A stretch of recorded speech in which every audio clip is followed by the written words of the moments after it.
میری ماں اور بہنوں سنیے، روئے زمین پر آپ ہی کی ذات، آپ ہی کی جنس، جس کو دنیا خاتون کہتی ہے، جن کو دنیا عورت کہتی ہے، اللہ کی ایسی ولیاں ہیں، اللہ کی ایسی پارسا بندی ہیں کہ فریاد کیا تو اتنے بڑے ظالم مصر کے حاکم کی حالت خراب ہو۔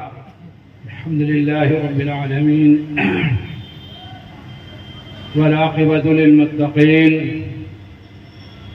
والصلاة والسلام على أشرف الأنبياء والمرسلين وعلى آله وأصحابه وأزواجه وذرياته وأهل بيته أجمعين، أما بعد، فأعوذ بالله من الشيطان الرجيم، بسم الله الرحمن الرحيم، ولا تحسبن الذين قتلوا في سبيل الله أموات بل أحياء عند ربهم يرزقون۔ وقال النبي صلى الله تعالى عليه وسلم: سيدا شباب أهل الجنة الحسن والحسين، أو كما قال عليه الصلاة والسلام۔ میرے محترم بزرگوں، دوستوں، پردہ نشین ہماری مائیں اور بہنیں، اللہ جل جلالہ وعلا والہ کا فضل، اس کا کرم، اس کا احسان ہے کہ اس نے اس بابرکت مجلس میں ہم لوگوں کو شرکت کی توفیق مرحمت فرمائی۔ ابھی آپ حضرت مولانا مفتی صاحب دامت برکاتہم کے ذریعے سے انتہائی عالمانہ فاضلانہ خطاب سن رہے تھے، اور اس عشرے کے اندر الحمدللہ ملک کے بہت سے حصوں میں شہداء اسلام کے عنوان پر اجلاس ہو رہے ہیں، اور ہم مسلمانوں کو ہمارا بھولا ہوا سبق یاد دلایا جا رہا ہے کہ امت اس سبق کے یاد کر لے اور اس راستے پر چلنے کو تیار ہو جائے کہ جس کی بنیاد پر اللہ تعالیٰ کی رحمت متوجہ ہوتی ہے اور آدمی دونوں جہان کے اندر کامیاب ہوتا ہے۔ بھلا بیٹھے سبق ان کا کہ جن کو یاد کرنا تھا، بھلا بیٹھے سبق ان کا کہ جن کو یاد کرنا تھا، لگے رٹنے سبق ان کا کہ جن کو بھول جانا تھا۔ ہم نے دنیا کا اتنا تذکرہ دنیا کے اندر کیا ہے کہ آج ہر چھوٹا اور بڑا، پڑھا لکھا، ان پڑھ، شہر کا اور گاؤں کا، سارے انسانوں کا مزاج یہ بن گیا کہ ہماری دنیا کی زندگی بہتر سے بہتر ہو جائے، جبکہ ہم سب کے پالنہار نے رب العالمین نے ہمیں یہ بات سمجھائی تھی کہ میرے بندو، ہم نے دنیا تمہارے لیے ٹھہرنے کی جگہ نہیں بنائی ہے، یہ تو تمہارے عمل کی جگہ ہے، امتحان کی جگہ ہے۔ تمہیں تو اس جہان سے آنا ہے، اور آنے کے بعد پھر میں نے اپنے ایمان والے بندوں کے لیے اور بندیوں کے لیے اور اعمال صالحہ پر جمنے والے بندوں اور بندیوں کے لیے جو دنیا بنائی ہے وہ جنت ہے، جہاں میں نے ایسی راحت رکھی ہے کہ تکلیف کا نام و نشان نہیں ہے۔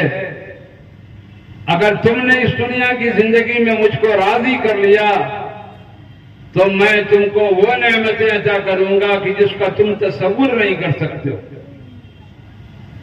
اس لیے میرے بزرگوں، دوستوں، حقیقت یہی ہے کہ ہم آخرت کو فراموش نہ کریں، بلکہ دنیا کی زندگی کے ساتھ دین کو جوڑ لیں،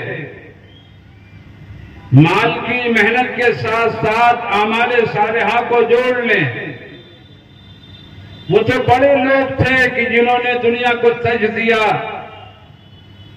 اور دنیا کو قدموں کے نیچے ڈال دیا، کبھی دنیا کی طرف محبت کی نگاہ انہوں نے نہیں ڈالی۔ وہ تو ہمارے اسلاف تھے، اولیاء اکرام تھے، بزرگان دین تھے، کہ ایک ایک کپڑے میں انہوں نے سالوں سال گزار دیے، دال روٹی کے اوپر انہوں نے زندگیاں ختم کر دی۔ کیسی زاہدانہ، کیسی درویشانہ، کیسی فقیرانہ، کیسی متوکلانہ زندگی ہے جو اسلام کی تاریخ میں اولیاء کرام بزرگان دین کی آج کتابوں میں محفوظ ہے، اور ہماری لائبریریوں کے اندر اور کتب خانوں کے اندر وہ کتابیں موجود ہیں۔ لیکن وہ خوش کر کے گئے تو آج عالم برزخ کے اندر راحت کے ساتھ ہیں، سکون کے ساتھ ہیں۔ اللہ تعالیٰ نے جنت کی کھڑکیاں ان کے لیے کھول دی ہیں، اللہ نے ان کی قبروں کو جنت کا باغ بنا دیا ہے۔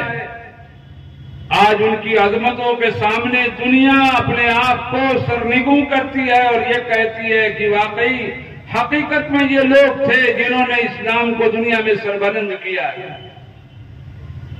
لیکن میرے بزرگوں، ہم لوگ تو بہت کمزور ہیں، ہمارا معاشرہ اس رخ پہ جا رہا ہے کہ اگر ہم بہت زاہدانہ زندگی کو اختیار کریں تو کوئی ساتھ دینے کو تیار نہیں ہے۔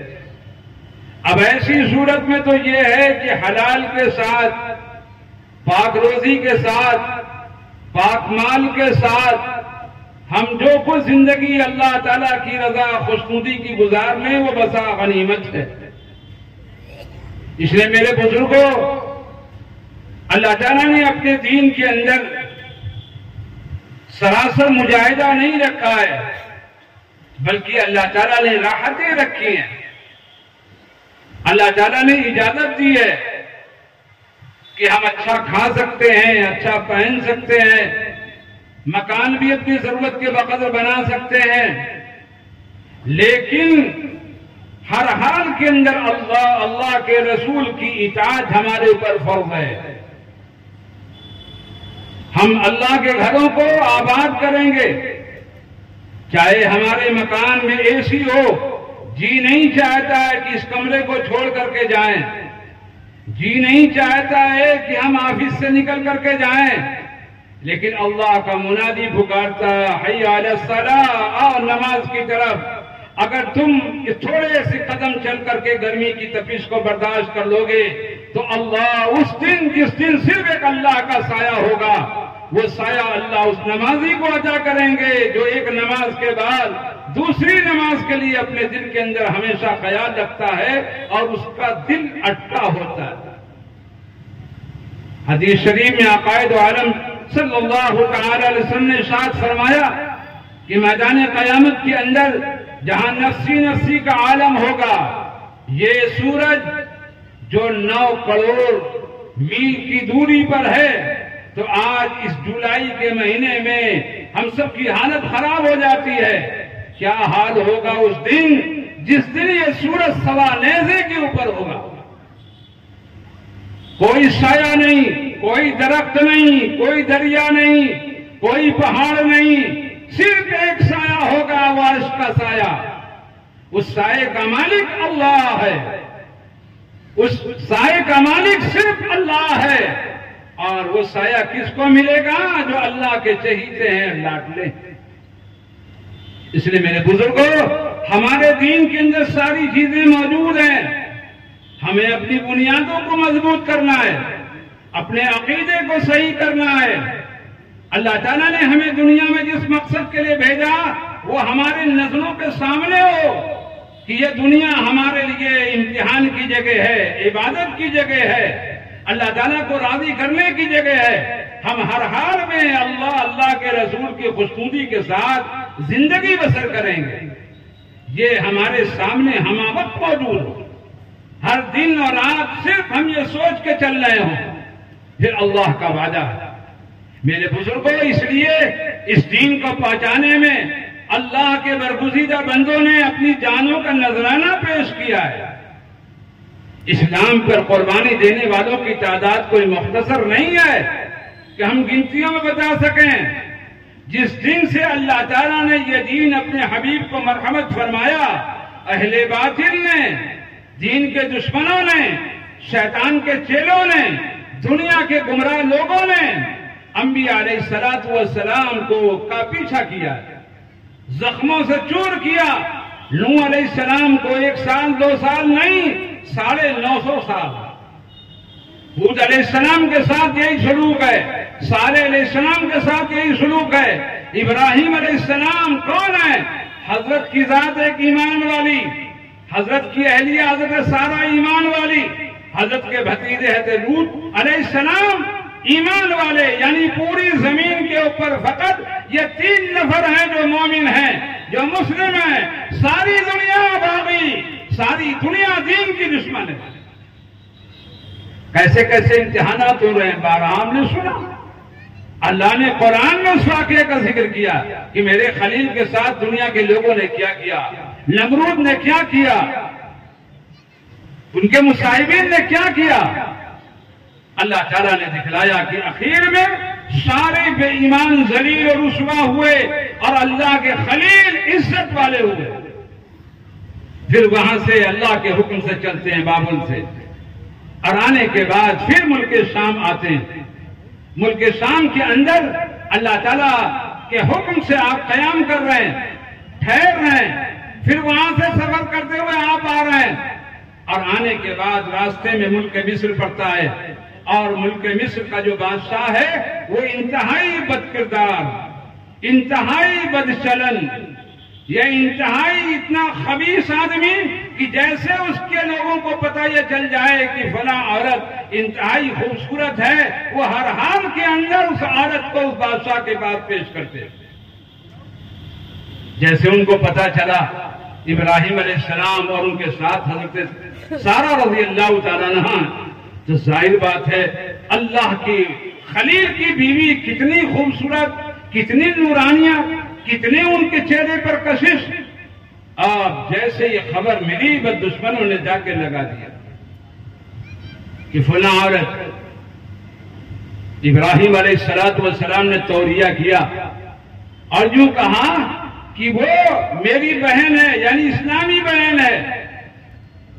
اگر بیوی بتا دیتے تو وہ قتل کر دیتے, اور قتل کرنے کے بعد قبضہ کر لیتے. تو بھائی سمجھ کر کے چھوڑ دیا, اور وہ ظالم لے کر کے. ابراہیم علیہ السلام نے خاموشی سے بتایا کہ دیکھ اللہ کی بندی, میں نے یہ بات کہی ہے یہ توریہ کر کے کہ تو میری اسلامی بہن ہے, اگرچہ حقیقت میں تو میری بیوی ہے, لیکن اس ظالم کے ظلم سے بچنے کے لیے میں نے یہ توریہ اختیار کیا.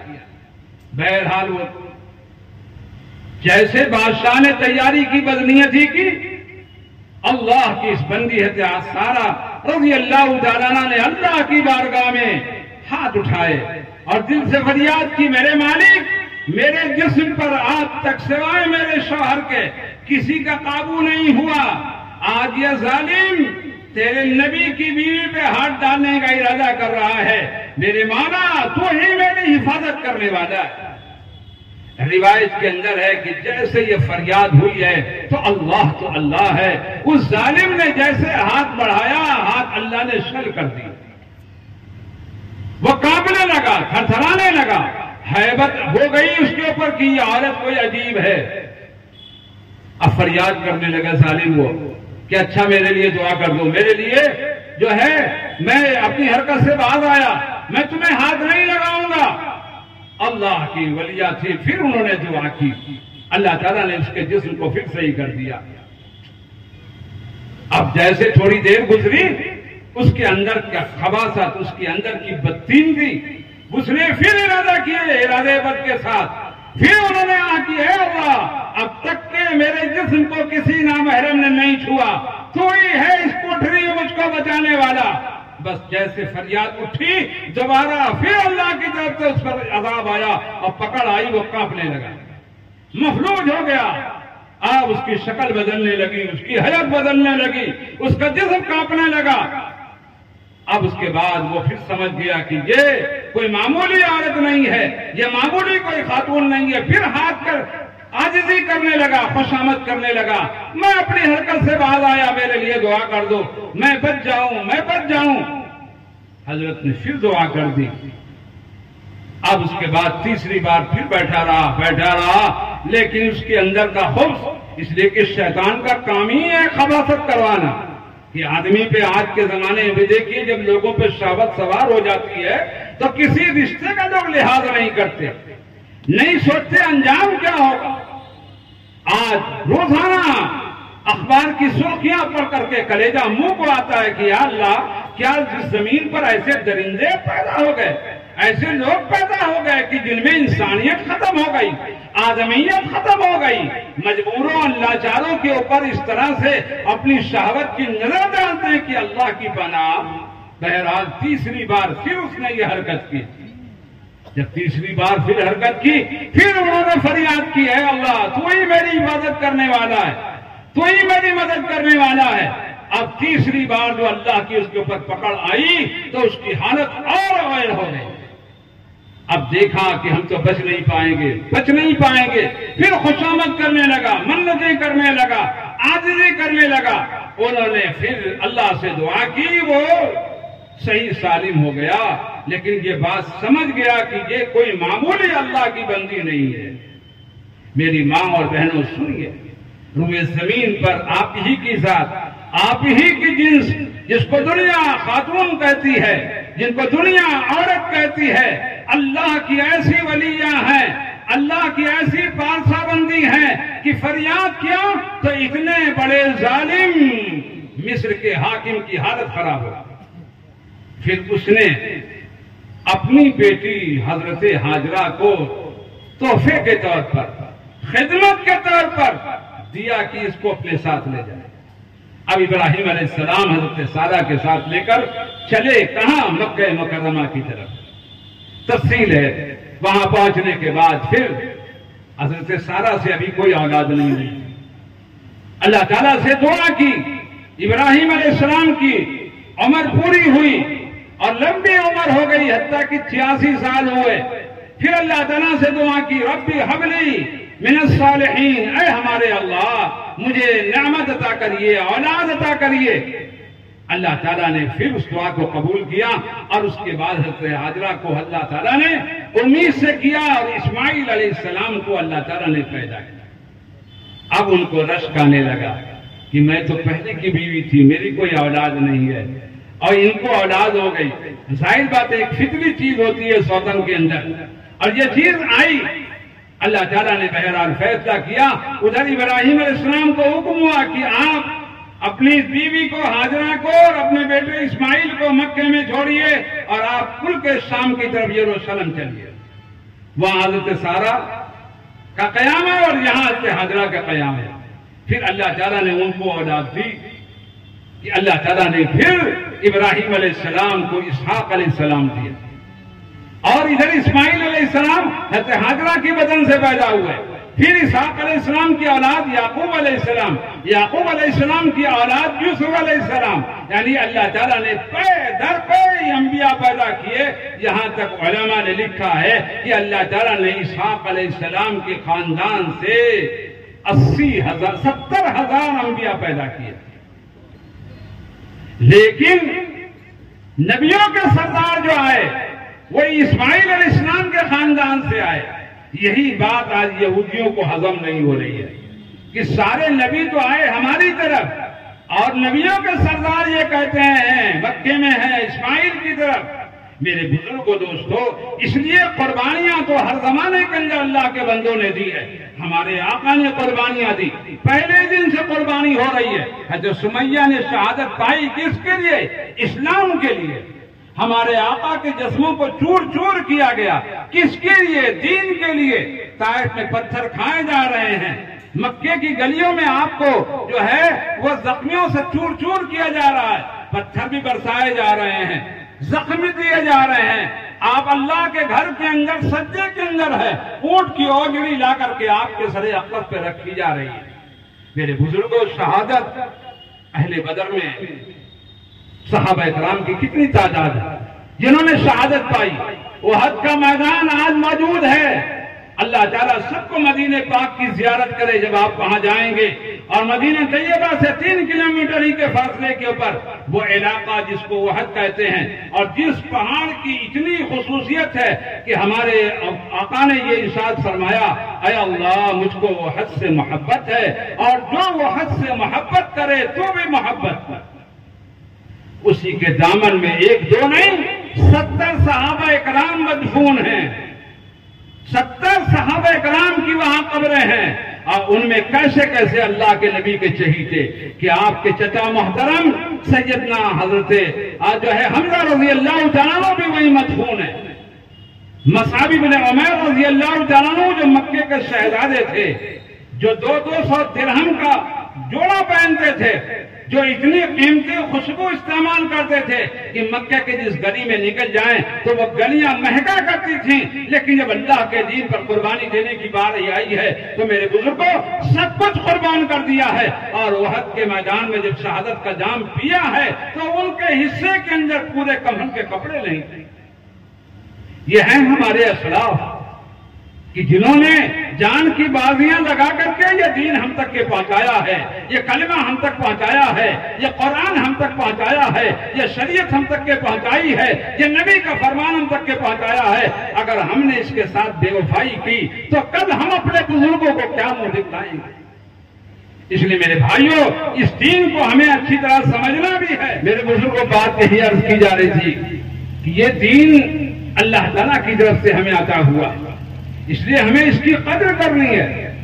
ہمارا مذہب وہ مذہب نہیں ہے جو لوگوں نے گڑھا ہے، ہمارے معبود لاکھوں کروڑوں کی تعداد میں نہیں ہے، ہمارا معبود صرف ایک اللہ ہے، وہی اول ہے، وہی آخر ہے، وہی ظاہر ہے، وہی باطن ہے، وہی زندگی کا مالک ہے، وہی موت کا مالک ہے، اسی نے ساری کائنات کو بنایا ہے، اور ہر چیزوں کے اوپر دلیلیں موجود ہیں، آسمانی صحائف موجود ہے۔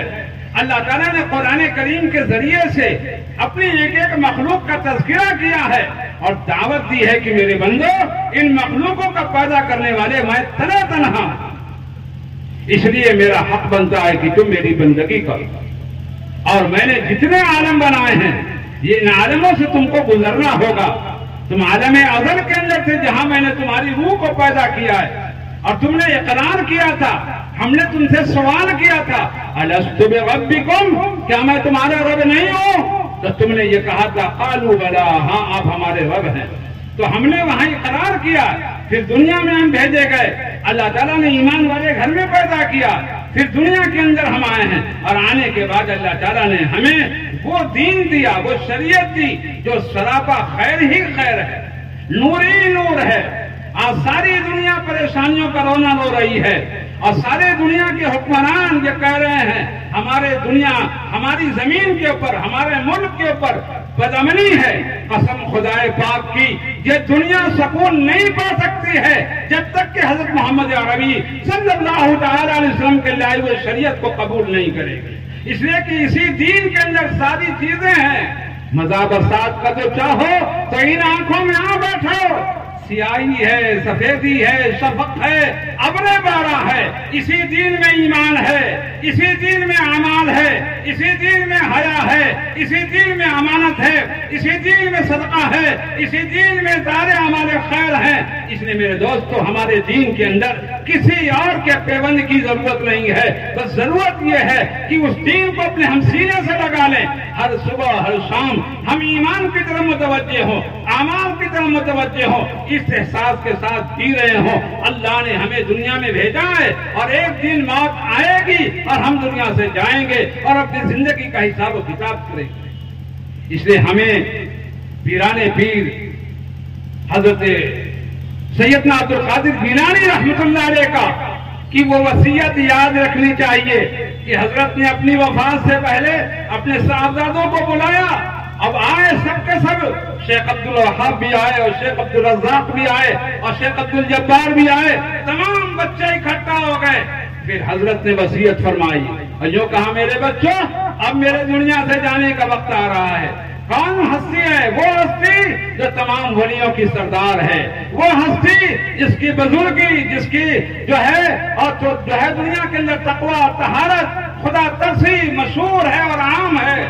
ایسی ہستی نے کیا بات فرمائی جو کہا میرے بچوں میں وصیت کرتا ہوں سب کون سی چیز کی؟ سب سے پہلی چیز تقوی کی۔ یا ایھا الذین آمنوا اتقوا اللہ، تقوی، اللہ سے ڈرو۔ اللہ سے ڈرو گے تو نماز پڑھو گے، اللہ سے ڈرو گے تو صدقہ کرو گے، اللہ سے ڈرو گے تو روزہ رکھو گے، اللہ سے ڈرو گے تو حرام سے بچو گے، اللہ سے ڈرو گے تو نگاہیں نیچی رکھو گے، اللہ سے ڈرو گے تو ہر گناہ سے بچو گے، اللہ سے ڈرو گے تو ہر نیکی کو کرو گے۔ یہی سبق اللہ نے قرآن میں جگہ جگہ ایمان والوں کو دیا۔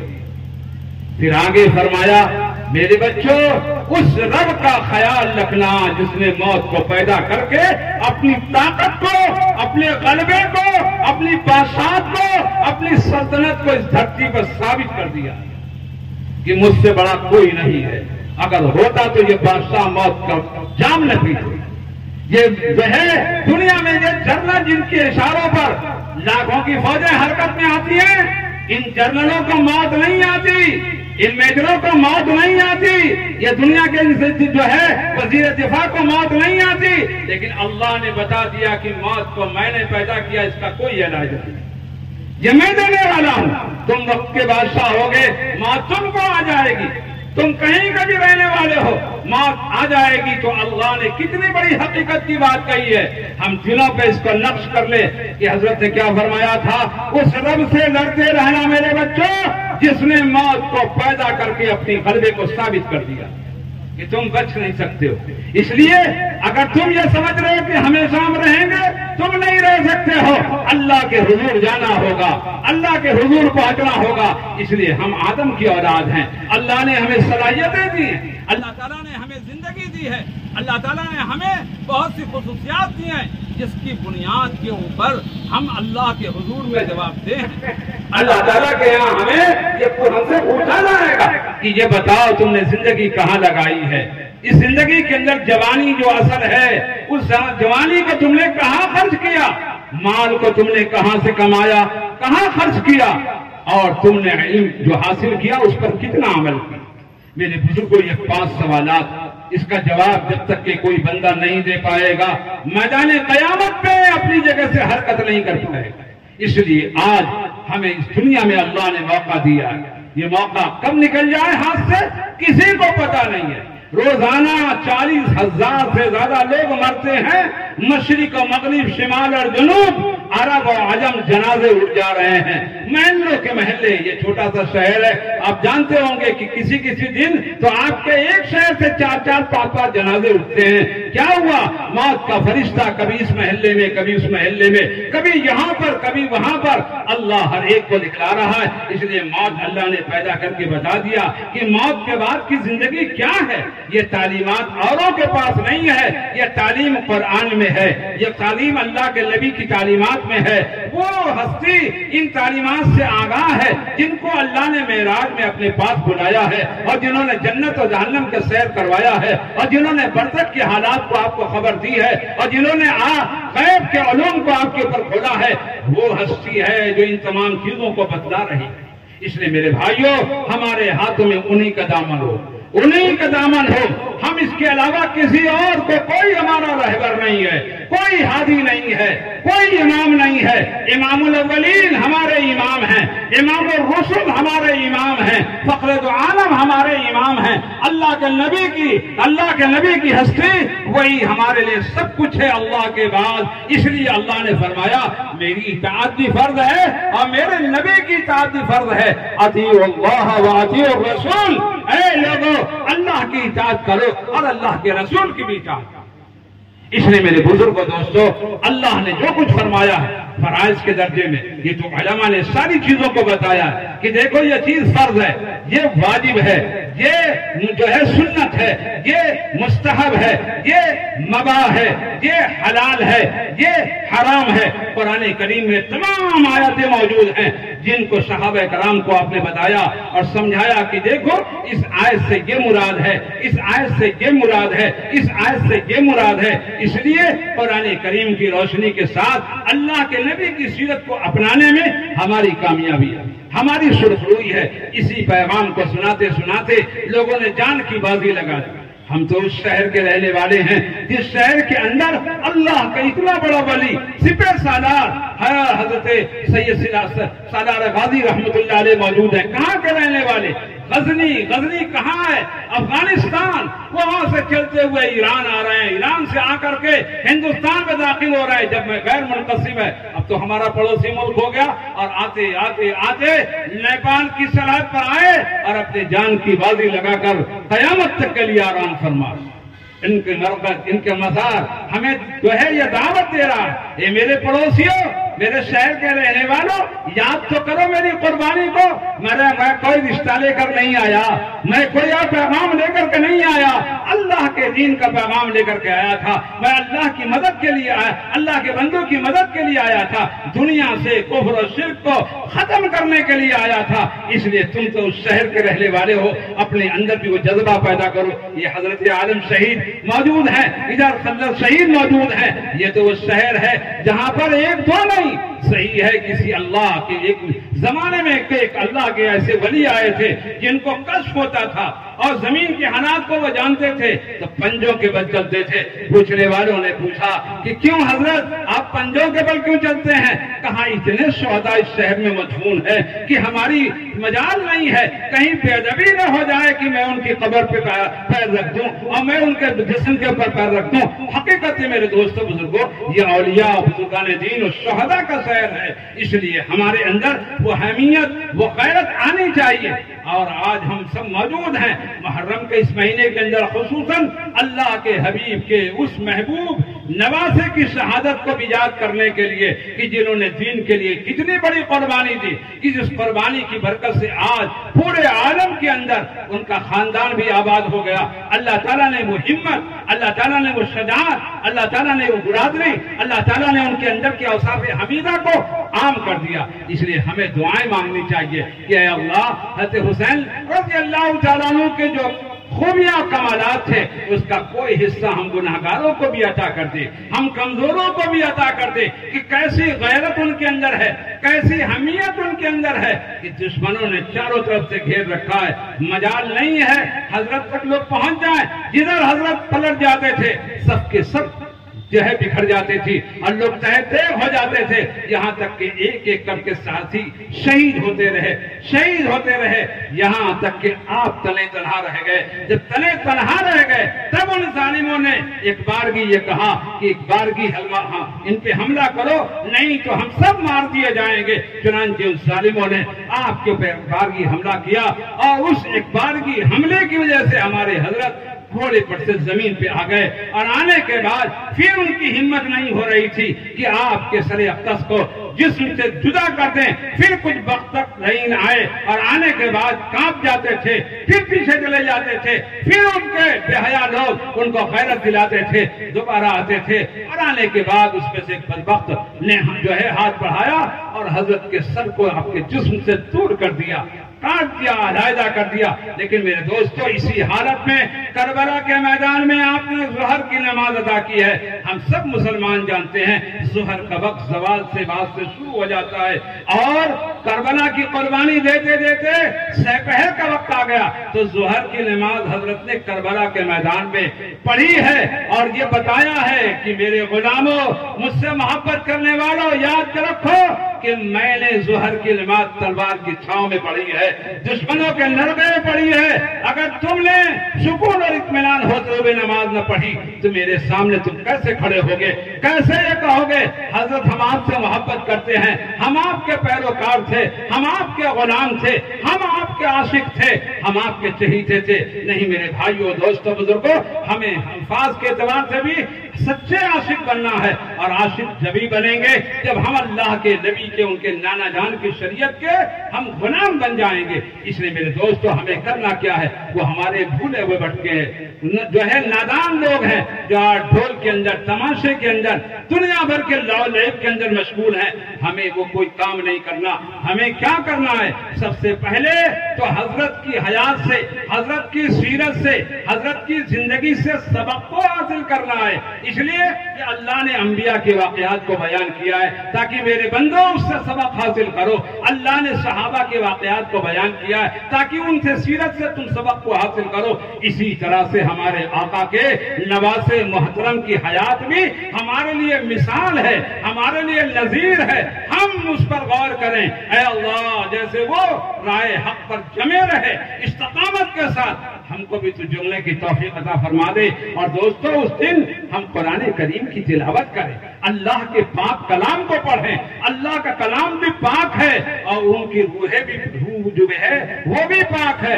اللہ سے درخواست کریں, وہ تو بخشا ہے, ان کو تو اللہ نے رضی اللہ عنہ کا خطاب دے دیا ہے. لیکن ہم گناہگاروں کا بیڑا پاک ہو جائے گا ہم اگر اللہ کے کلام کو پیش کریں گے کہ میرے مولا ان کی روح پاک کو میرا یہ پڑھا ہوا قرآن پہنچا دیجئے اور یہ سورہ فاتحہ پہنچا دیجئے, یہ سورہ اخلاص پہنچا دیجئے, تو یقیناً حضرت کی روح خوش ہوگی. تو میرے دوستوں, بجائے کہ ہم بازاروں میں گھومیں, ہم دنیا بھر کے تماشوں کو دیکھیں, اپنے گھروں کے اندر ہوں. اللہ توفیق دے تو ہم روزے کا اہتمام کریں.